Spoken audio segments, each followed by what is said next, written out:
Oke, langsung kita ke filmnya ya guys. Namun sebelum itu, silahkan ambil bantal, ambil guling dan selimut Anda. Nyamankan badan Anda senyaman mungkin, siapkan charger HP dan camilan, dan sama-sama kita mulai filmnya. Waca!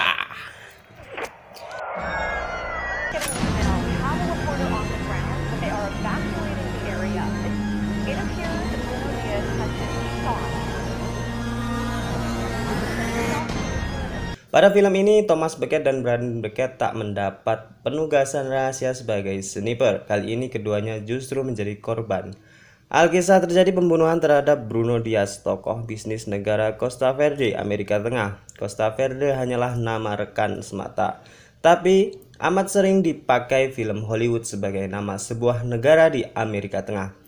Tokoh yang dibunuh esok harinya dijadwalkan berpidato di seremoni pencabutan embargo perdagangan dengan Presiden Amerika di Washington DC. Adapun pelaku penembakan seperti sudah bisa ditebak, adalah seorang sniper. Di awal film, pelakunya ditampilkan sebagai sosok wanita yang berbahasa Jepang gitulah.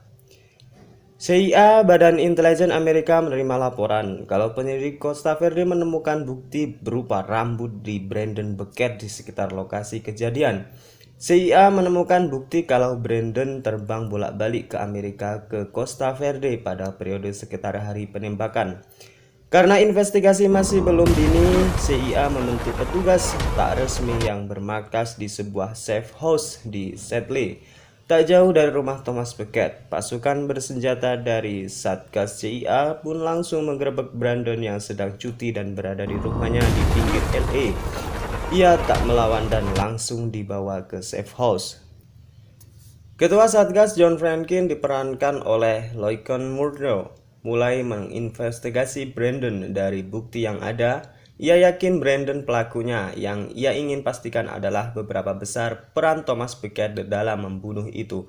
Interogasi baru berjalan sebentar, namun datanglah Zero, sebutan singkat bagi Zack Rosenberg, Ryan Robbins, agen dari Homeland Security, seperti yang sudah diutarakan kepada Franklin. Brandon mengaku tak tahu menahu kejadian di Costa Verde. Zero, yang ditampilkan lebih cerdas dari Franklin, mengaku bisa memahaminya, walau untuk sementara ia sendiri akan terus melakukan investigasi sesuai perintah kolonel yang jadi atasannya. Franklin akhirnya memutuskan untuk memindahkan Brandon ke tahanan yang sesungguhnya. Dalam perjalanan, mobil yang membawa Brandon diserang sekelompok anggota mafia Rusia. Target mereka adalah membunuh Brandon. Mereka mendapat perlawanan. Dari jauh, sniper pertempuran yang beraksi di Costa Verde mengawasi. Ia dikenal dengan nama Lady Death atau wanita kematian.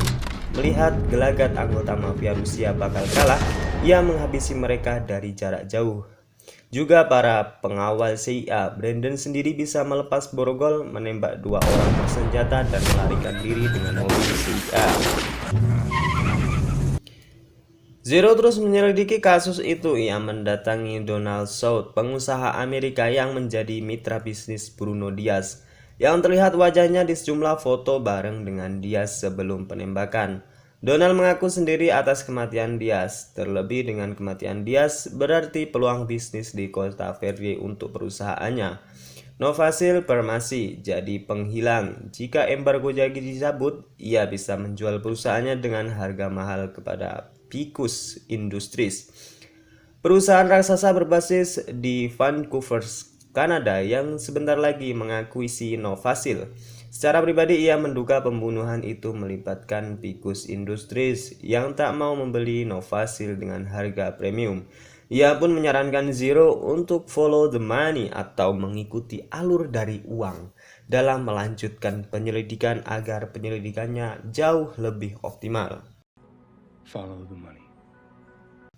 Scene pun berpindah ketika Zero pergi ke Vancouver. Ia hanya ditemui oleh Drag Ponick, kepala security Picus Industries. Mereka tak banyak mendapat info. Ia kembali ke Amerika dan menginterogasi anggota mafia Rusia yang ternyata selamat dalam aksi penyerangan di jalanan. Ia mengaku tak tahu orang yang menyuruhnya, tapi ia tahu kalau orang itu bicara di dekat helikopter.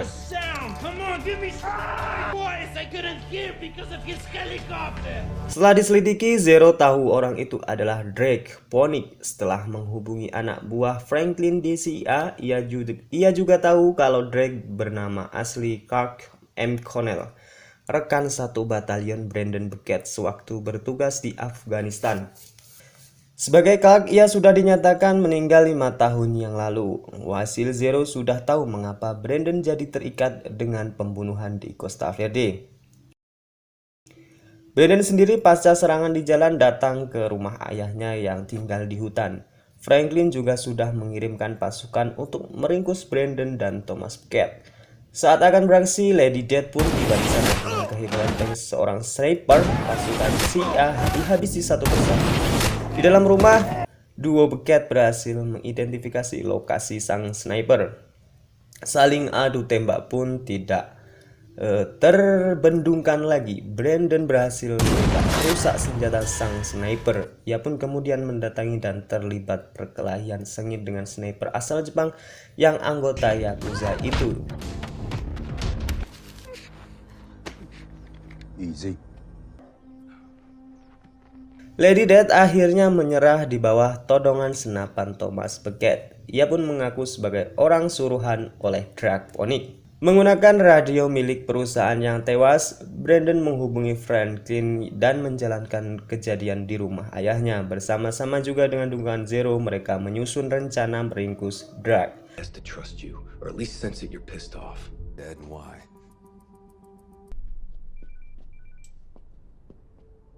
To be cooked. I'm Japanese. Lady Death disuruh pura-pura mengantar Brandon ke rumah Drake dengan dibayang-bayangi pasukan bersenjata CIA. Drake terjebak di situasi menjadi kritis ketika Drake akhirnya menyekap dan melekatkan pisau di leher Brandon. Apa solusinya? Kemudian Brandon membisikkan sandi rahasia.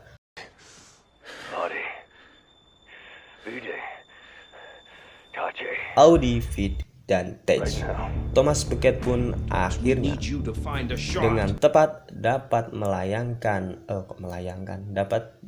menembakkan senapannya tepat di kepala Drake dan akhirnya mati. Oke, sekian.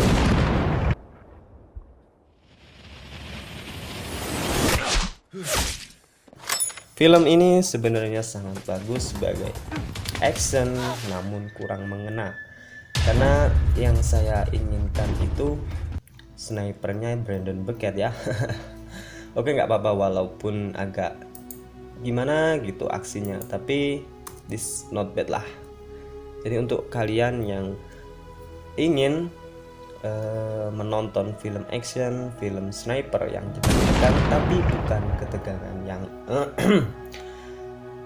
saya sarankan untuk menonton film ini.